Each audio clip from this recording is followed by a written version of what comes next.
అండి మామిడి పిక్కలండి, మామిడి పీసులు ఏ విధంగా పిలిచినా అంతే పేరు. ఇవి నేను పీసులు పండ్లు కోసిన తర్వాత ఎండబెట్టానండి. అయితే ఇవి ఏ మొక్కలు మొలుస్తాయో తెలియదు మనకి. ఇందులలో ఇవన్నీ పెడుతున్నాను, ఏవి మొలుస్తాయో తెలియదు. కుండీలలో ఒక సైడ్కి పెడుతున్నాను, తర్వాత పెద్ద కుండీలలోకి మార్చుకోవచ్చని.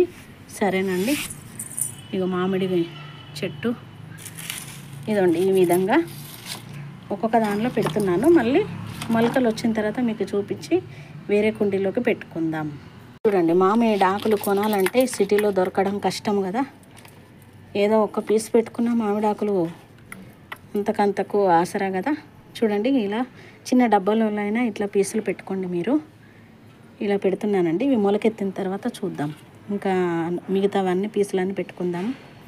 ఇందులో ఒకటి పెట్టుకుందాము, చామంతి మొలకలు. ఇలా ఆయిల్ డబ్బా ఖాళీ ఉంది, మట్టి పోసి పెట్టాను అనమాట. ఇందులో కూడా 2 పెట్టుకుందాము.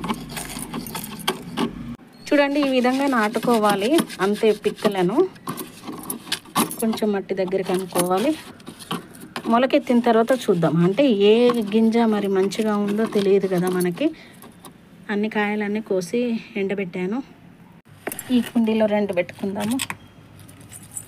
చూడండి, ఇందులో 2 పెడుతున్నాను. ఆయిల్ టిన్ను కొంచెం నీళ్ళు చల్లుకోవాలి పెట్టిన తర్వాత.